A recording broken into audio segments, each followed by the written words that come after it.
નમસ્કાર દર્શક મિત્રો, કને ગુજરાતના સીજી એક્સપ્રેસ ન્યૂઝમાં હું આકાંક્ષા આપ સૌનું સ્વાગત કરું છું. નજર કરીએ દેશ દુનિયા અને રાજ્યની તમામ ખબરો ઉપર.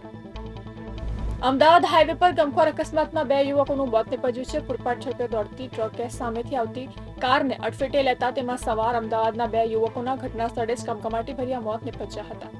અમદાવાદના બાપુનગરમાં ગુજરાત હાઉસિંગ બોર્ડના મકાનમાં ઉશ્કેરાયેલા પતિએ પોતાની પત્નીની તીક્ષ્ણ હત્યાના ઘા ઝીકી હત્યા કર્યા બાદ પોતે પણ ફાંસો ખાઈ જીવન ટૂંકાવી લેતા સમગ્ર વિસ્તારમાં ચકચાર મચી છે.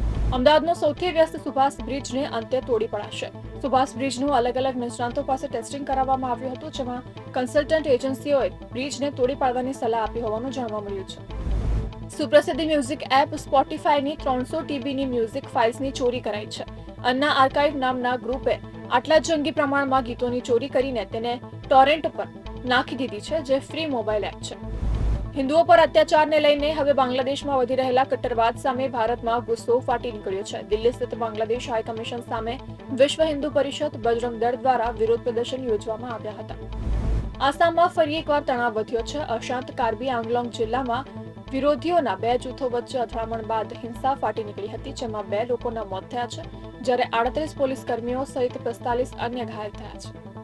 લિબિયાના સેના પ્રમુખ લેફ્ટનન્ટ જનરલ મોહમ્મદ અલી અહેમદ અલ હદ્દાદ અને અન્ય 4 લોકોનું મંગળવારે રાત્રે એક ભયાનક પ્લેન ક્રેશમાં મોત થયું છે. આ ઘટનાને લિબિયાના વડાપ્રધાને દેશ માટે એક મોટી ખોટ ગણાવી છે.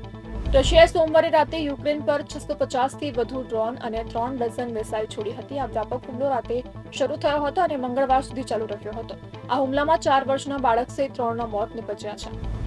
શાહિદ કપૂરની ઓ રોમિયોનું શૂટિંગ શેડ્યુલ આ મહિનાના અંતે અને આગામી જાન્યુઆરીમાં પણ ગોઠવવામાં આવ્યું હોવાના અહેવાલ છે.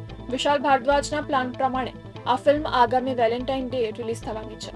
અજય દેવગણની દ્રશ્યમ 3માં શ્રેયસ તળપદેની પણ એન્ટ્રી થઈ છે, જોકે તેની ભૂમિકા વિશે વધુ સ્પષ્ટતા કરાઈ નથી. આ ફિલ્મના પાર્ટ 2માં અક્ષય ખન્નાનો રોલ ઉમેરાયો હતો. હવે તેમાં પાર્ટ 3માં શ્રેયસ તળપદેનો રોલ ઉમેરાયો છે. તો આ હતા કનેક્ટ ગુજરાતના આજના સીજી એક્સપ્રેસ ન્યૂઝ.